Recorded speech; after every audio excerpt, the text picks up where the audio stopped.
Hi, Gaye DeRusso with the Majestic Rider. So today's podcast, I'm going to talk to you about the release. The release is one of the most important things with horse training because it tells the horse that they did the right thing. The quicker you release, once they do the correct movement or gait or whatever you're asking for, the better and quicker the horse will understand that is what you want. So say you are trying to get the horse to put its head down and you apply pressure to the reins and you had prepared it well with lateral flexion. Now you're asking for vertical flexion. And so you hold pressure on both the reins, and as soon as the horse tips his nose just a tiny bit, you want to release on the reins, which means open your fingers up. And what that shows the horse is that's the correct direction that I want you to go. And so I'm releasing and giving you that reward. Then you repeat it over and over. And once the horse understands, then you start holding longer. So instead of just having them tuck the nose for a second, you have them tuck the nose further and hold it longer. And over time, you wait longer to give the release until you make sure they have understood everything that you were asking them to do. And then that's when they get the full release. But in the beginning, you were trying to release anytime they even try to do the right thing, even if it's not correct. Because the horse doesn't know if it's going in the right direction or wrong. And if you're trying to seek perfection before you give that first release, you're going to confuse the horse a fair amount, and it will take you much longer to get there. So let's say I was trying to get a saddle gait from one of the walking horses I have in for training. What I would do is their flat walk and their running walk first, get them all warmed up, and then I'm going to ask them for the saddle gait. As I ask them for the saddle gait, I'm going to collect them more, so I'm going to put more pressure on the reins, but I'm going to have to add more leg because if I don't, the horse won't keep going. As I do that, it's really going to confine the horse, and since they don't know how to do the saddle gait yet, they don't know what I'm asking.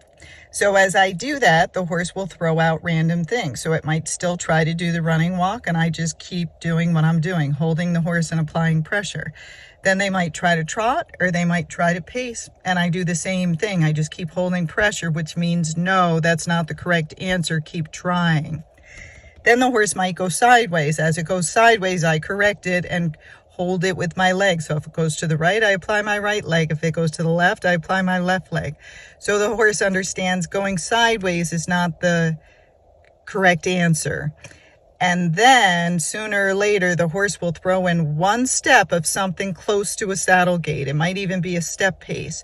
But as soon as they do that, I stop, drop the reins, tell the horse they did a great job, give them a nice scratch, and let them sit there for a couple of minutes. What that tells the horse is that's what I'm looking for. That's what I'm trying to get you to do. Now, the hard part is sometimes the horse doesn't even know what it did. It knows it got the release, but it doesn't remember which thing it did that got the release. So after a couple minutes, I shorten up again. I start going forward again. I go through my flat walk and running walk, and then I ask them for the saddle gait if this is a walking horse. And the same thing happens again. They throw their head up and down. They might go sideways. They might pace. They might trot. They might throw in some different gaits. But as soon as I get one step of that saddle gait, then I stop, reward them with the release, a scratch, and rest. Okay? Now I'm going to repeat that over and over. But each time I do it, as soon as I think that horse is getting the concept, I start adding more steps. Instead of just one step, I ask them for 2 before I stop. When they can do 2 pretty well, I'll ask them for 3, and so on. Now, in the first session, you don't want to overdo it and try to get 20 steps. I'm just trying to get a couple steps here and there and do it maybe 3 or 4 times. Then I stop, rest them, and then I try it the other direction. But anytime they get close to the saddle gait, I stop, reward the horse with the release of the reins, and rest and scratch, okay? And I always tell them they did a good job. If the horse really doesn't understand, I make a really big fuss. I do the baby talk. I lean over, scratch and make it sound like this was the best thing in the world. They're the best horse in the world, and it really does seem to work. So it might sound goofy to people walking by, but I do it all the time because it does work for the horses.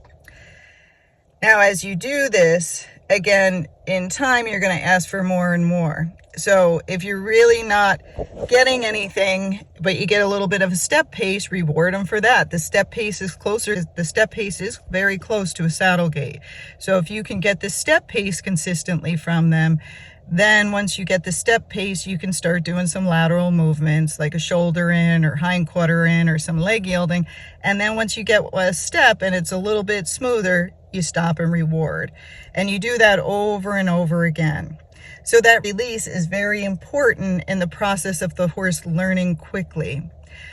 The problem that arises is most people don't have good feel or timing, so they can't feel the gait and they don't release quick enough when the horse does the right thing. So again, they might be going and the horse does a little bit of a saddle gait and they totally miss it. They don't stop and reward the horse, so the horse thinks that's the wrong answer and it won't try it again. So then it might do other things like trot and pace, and maybe the person, it hurts their back. So when the horse paces, they stop. By stopping and releasing on the reins, and they take a break because their back is hurting them, they just rewarded the horse for pacing. And so what the horse thinks is, I should pace more because I think that's the right answer, because she gave me a release right after that. She dropped the reins, loosened up, started playing with their phone, so I think I did the right thing. So the next time you try to gait again, what do? They try to pace more. And if you take another break, they pace even more. So it's the same thing if they do the trot and you release, they trot more. So you really have to have an idea of what you're trying to get, but you have to be able to feel it. And then when you do feel it, you have to stop immediately. Now, many of you are out there by yourselves and you're like, I got this gaited horse. I have no clue what the heck it's doing, and I don't know what's right and what's wrong. So how would I be able to release on them and stop and reward them when I don't know what's correct myself?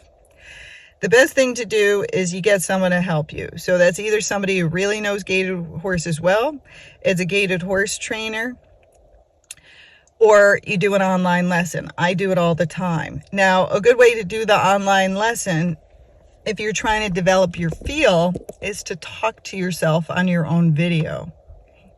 I'm going to go over and talk over the top of it and take your voiceover out. But what you want to know is how it feels. So as you ride around, if you have no clue what you're doing, you talk to your video and you're like, this is kind of bouncy. I think the horse is dragging me around. I think their head's up too high. I think their head's low. I think this is the right thing. I'm not sure. Is this a pace? And if you say that throughout the video, then again, you still have your own video. And when I do the voiceover and tell you what to do, you can look at up the time and go at 3:12. I felt that it was very bouncy, and Gaye said that I was trotting. At 3 minutes and 40 seconds, it felt even bouncier, and she said I was trotting. So you're learning from watching, from hearing, and from feeling, and then repeating it again. But if you don't have anybody telling you what the horse is doing at that moment, you won't ever develop feel. So you do need someone on the outside helping guide you, telling you that's the right thing or that's the wrong thing. And that's how we all learn. Okay, so you have to learn it first, so then you can tell the horse what's the right thing or the wrong thing. So lessons really do make a big difference. Now, if you can't do that, you can always go to a gaited horse trainer. Make sure they're a good one. Not everybody is the same. And ride their horses and take a lesson. Try to ride something that's similar to your horse. So if you have a Rocky, see if they have a Rocky or a horse that does a saddle gait. If you have a walking horse, well, then you want to ride a walking horse or something that has a running walk, because some different breeds will do those different gaits. So you're most interested in what gaits you're trying to get your horse to do versus what breed it is. But again, each breed does a little bit of the different gaits. So remember, your release is very important, and the quicker you do it, the more consistent you are with it, the quicker that horse will learn. The more inconsistent you are, you release at the wrong times, you hold at the wrong time, you use your leg at the wrong time, the more confused your horse will get and the more frustrated your horse will get. And when horses get frustrated and confused, you know what they do? They act out. They throw their head, they'll have a temper tantrum, they'll kick out, they might even try to buck you off or rear up. Those are all signs of frustration, and that frustration can be that you're just giving all the wrong signals at the wrong time. So remember, the release is one of the most important things for the horse to learn what to do correctly, but it's very important you learn when to do it and why you're doing it. And again, you're trying to show the horse what you want. So that's why you always want to release at the correct time and not the wrong time. Otherwise, you'll end up teaching the horse to pace or trot, or you're teaching the horse to throw its head, or you're just taking all the training off because you've gotten so confused. Till next time, hope that helps.